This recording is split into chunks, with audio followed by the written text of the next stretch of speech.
Então, seguinte, seleciona o campo senha. Aqui abaixo existe uma informação que se chama password char, né? Seria caractere para a senha. Vamos descer aqui, ó.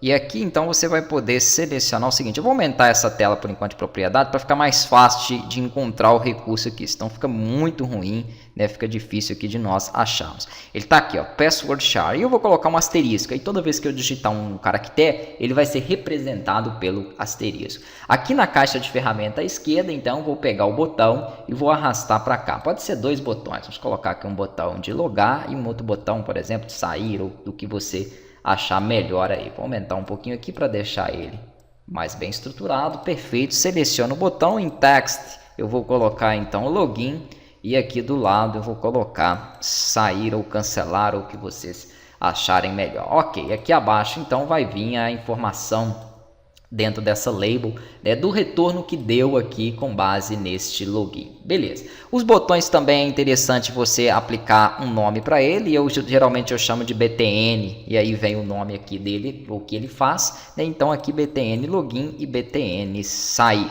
Perfeito, são os dois botões aqui a serem estruturados. Então, bacana, se você clicar aqui em iniciar, ele tem que te mostrar essa tela aqui, porque ele está rodando primeiro a view, e na view nós só temos esse formulário. Então, ele passa a ser o formulário de inicialização do projeto, né? Toda vez que eu rodar o meu projeto, ele abre ele. Como eu falei, se for a primeira vez que você estiver rodando, ele vai demorar um pouquinho para carregar, nas próximas vezes serão aí mais rápidas. Outra coisa, caso você não tenha um desses painéis aqui visíveis em que eu estou mostrando, são os painéis que vêm nativamente aí instalados, né, com o software. Eu vou mostrar para vocês assim que ele carregar, porque agora não vai ser possível, aonde vocês podem estar habilitando.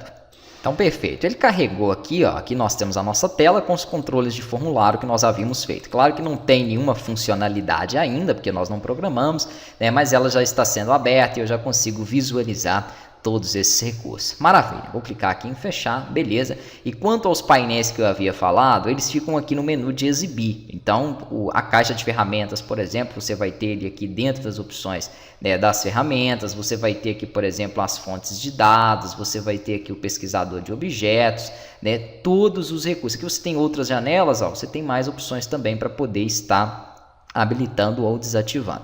Ah, mas eu baguncei tudo, eu gostaria de voltar ao normal. Então aqui em janela você tem essa opção que é redefinir o layout da janela. E aí ele volta a padronizar, deixando com a estrutura padrão da versão que você esteja utilizando. Maravilha.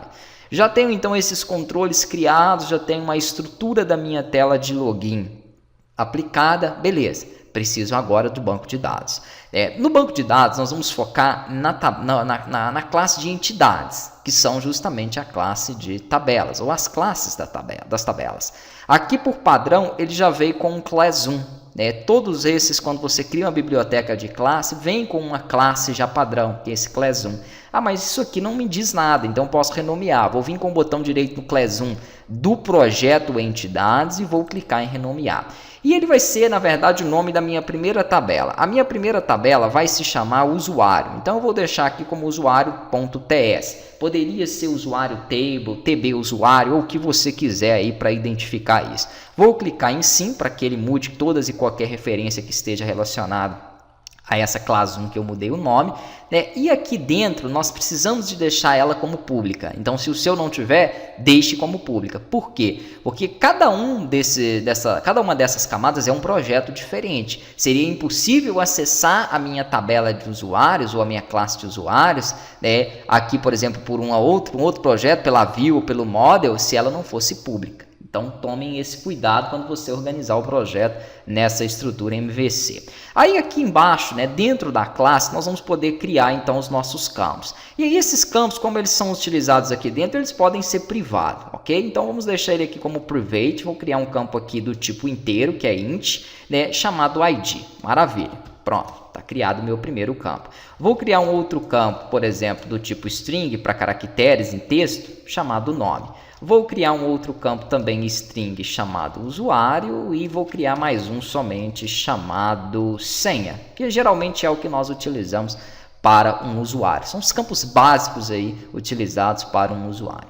Agora, se tratando de uma tabela, pode haver inserção de dados, né? E pode também haver consulta de dados, que seriam alguns métodos de envio e de recebimento de informações do banco de dados. Esses métodos eles são chamados de GET para recebimento e SET para envio, para poder passar informações. Então nós vamos ver sobre esses métodos e gerar esses métodos aqui na próxima aula.